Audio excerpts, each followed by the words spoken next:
Bonjour les geeks, c'est bientôt la rentrée, j'espère que vous avez tous passé de bonnes vacances. J'ai eu moult idées pour la rentrée, moult étant clairement un euphémisme.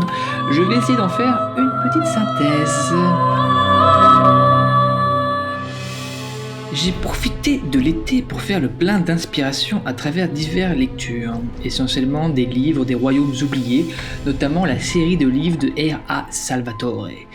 Un des plus célèbres auteurs de l'univers fictif de Donjons et Dragons, il a créé le plus célèbre des personnages des royaumes oubliés, Drizzt Do'Urden, un elfe noir renégat de son peuple cruel, un rôdeur maniant 2 cimetières et accompagné toujours de sa fameuse panthère noire qu'il invoque depuis une statue en onyx. Mais faisons tout d'abord un petit point d'histoire parce que ça risque d'être confus à force. Donjons et Dragons, c'est avant tout un système de jeu paru il y a facilement une 50aine d'années. Les règles peuvent s'appliquer à divers univers fantastiques, certains très magiques, d'autres beaucoup plus violents et lugubres. Le monde par défaut de ce jeu de rôle sont les royaumes oubliés, les Forgotten Realms. Le nom de la terre où se déroulent les aventures s'appelle Toril. Oui, je sais, c'est confus. Vous voyez Toril comme un nom plus technique donné par ses habitants. Bref, revenons à Donjons et Dragons. Inspiré tout d'abord des Wargames, il y a eu une première édition dans les années 80, celle que jouent les gamins de Stranger Things, puis une deuxième, encore plus complète. Et la troisième édition a eu lieu dans les années 2000, et c'est la 3.5 qui connaîtra vraiment un essor formidable, parfaitement équilibré, parfaitement jouable, les règles sont géniales, les dessins sont géniaux, les aventures sont cool, c'est parfait. L'époque correspond au XIVe siècle à peu près, dans les royaumes oubliés. La 4e édition arrive fin 2000, début 2010, mais a connu un succès très mitigé. Elle ravage Toril de façon cataclysmique afin de donner un air de renouveau. La magie devient chaotique suite à l'assassinat de la déesse Mystra, la déesse de la magie. Le monde de Toril fusionne avec un autre, Abeir, qui était là depuis toujours, mais qui n'a jamais vu quoi.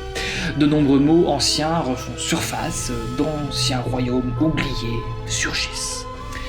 La période de jeu fait un bond d'1 siècle, mais les fans sont désenchantés et en colère que leur monde chéri ait autant changé, autant ravagé. Mais très vite apparaît la 5e édition, un retour aux sources pour tous les fans et une version plus adaptée pour de nouveaux joueurs en herbe, une sorte de gros reset, un big reset, tout redevient comme avant.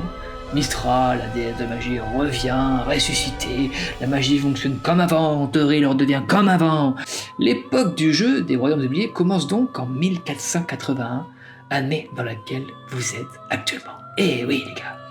Dans les années 2010, Wizards of the Coast, c'est la compagnie derrière Donjons et Dragons, si je l'ai pas encore mentionné, se lance également dans une stratégie transmédia de folie. Il y a une série de nombreux livres qui s'appelle Neverwinter, qui est écrit, vous l'avez deviné, par R.A. Salvatore, l'auteur dont je vous ai parlé tout au début, un guide de campagne de la région de Neverwinter, un MMORPG appelé Neverwinter.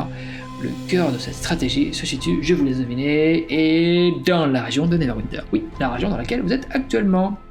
Bref, je suis en train de dévorer les livres, j'ai lu tout le lore et les guides de cette région, j'ai découvert que la carte fourmille de lieux et d'aventures connectés entre elles lorsqu'on met toutes les infos bout à bout. Que de choses que je veux vous faire découvrir progressivement à travers le développement de vos personnages au sein de la modeste communauté Fandaline. C'est fini pour aujourd'hui, pour cette première vidéo, j'espère qu'elle vous a plu. Les prochaines parleront d'un patch officiel sur le système de jeu afin d'améliorer le gameplay. Je parlerai aussi d'une app web qui va vous permettre de recueillir et mettre en place toutes vos idées pour construire Fandaline, développer votre personnage, explorer, construire, etc.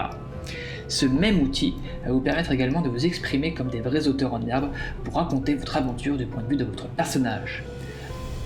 Et finalement, afin de pouvoir laisser mûrir la campagne Fandaline, j'alternerai avec d'autres aventures plus linéaires et simples avec de nouveaux personnages à créer. Je vous parlerai de ces aventures dans une des prochaines vidéos. A très bientôt, merci de m'avoir écouté.